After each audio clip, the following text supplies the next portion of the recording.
Brandon, nice to chat. Congratulations on this winning streak. How are you today, okay? Doing great. Thanks for having me on.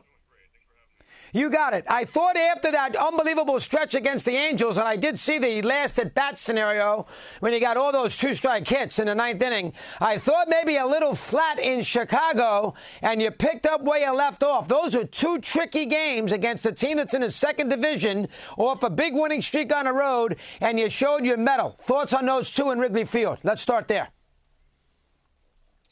Yeah, we had a great homestand. We pitched extremely well. We got some huge hits late in games. We hit with runners in scoring position very, very well.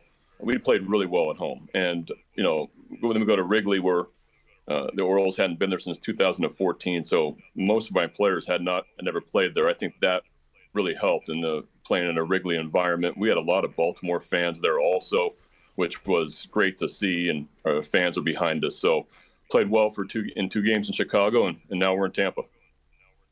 Now, listen, the pitching has been unbelievable. Your ERA is less than 1 in the last 10 games. The bullpen's been good all year, and you're getting clutch hits because you're winning a lot of close games. That's the recipe to have a heck of a stretch of baseball. Brendan, let's talk about those three.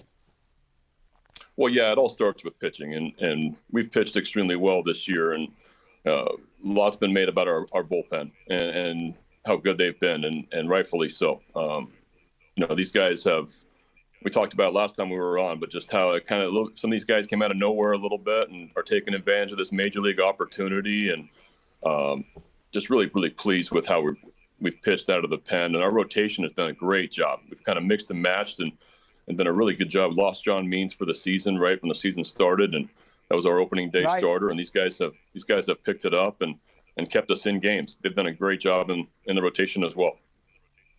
Very good. You're 100% right. You lost Means and you bounced back. And I tell you, I read all the quotes. This is a special crew. They love each other. And that game against the Angels last week, when Mullins won it and Rutschman got the big hit, and Mancini won it, but Rutschman and Mullins got the big hits. That's a sign of a team that's starting to believe. That may have been the best win of the year considering the circumstances. Brendan, let me get your thoughts on that. Yeah, I totally agree. These guys have now played together for our core offensive players have now played together for a little while, for a few years, and we've taken our lumps here the last few years. It's been really, really hard. We haven't pitched extremely very well, and it's been tough to stay in games. We're pitching better now, and our offensive players have kind of come into their own a little bit. They're now in their third, fourth, fifth year. They've improved every single season, and they just enjoy playing together. And now we're starting to have some success. You see, our clubhouse is a lot different. Our dugout, the energy in our dugout is way different than it's ever been before. And that's a testament to really some of the veteran guys from out of the organization that we brought in, and Jordan Lyles, Torino, Rugi Odor, guys that, been around for a while, want to win. It's important to them, and they're just great teammates. And it's been just a nice blend, a nice mix of some guys that haven't had a ton of major league success, and we're waiting to start wanting to start to win, as well as some older guys that have pushed and helped along the way. All right, I'll play devil's advocate. It's one thing to go from, oblivion. I don't want to say the Orioles were that, but you get the idea. From a bad team to respectability, karma, 500. That's one step. The next step, fighting for a postseason spot, that is very, very difficult. How do you make sure that this team now over 500, tremendous, fun story, now you got to make the next step in the next 20, 30 games where you got to try to compete, if you're thinking along these lines, of a wild card spot. Let me get your thoughts on that. I just think you have short-term goals, and you stay the course of just trying to win every series, and that's something that we've always tried to do.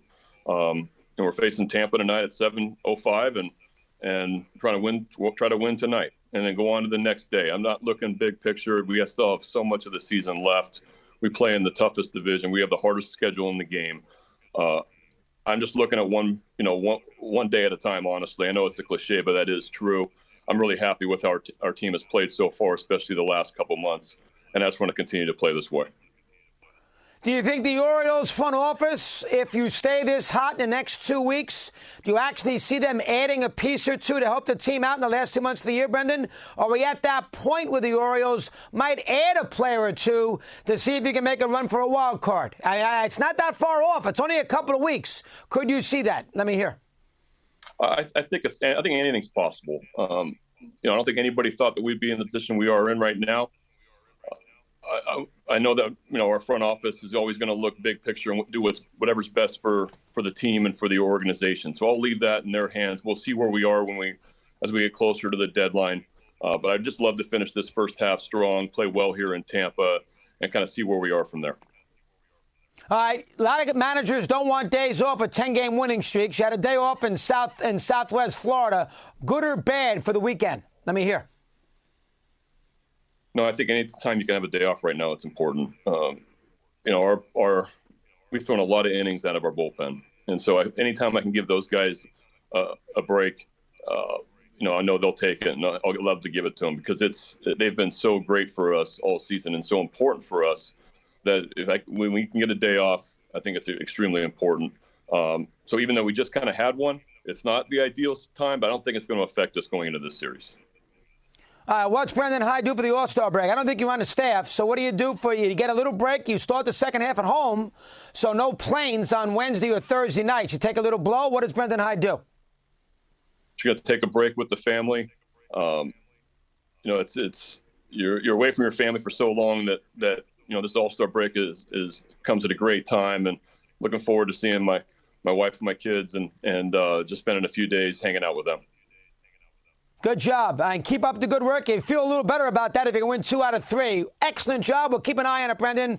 And you'll be our pal here. As long as the Orioles play well, we'll make sure we get you up if you can put up with us. Good job. Have a good weekend. Appreciate it.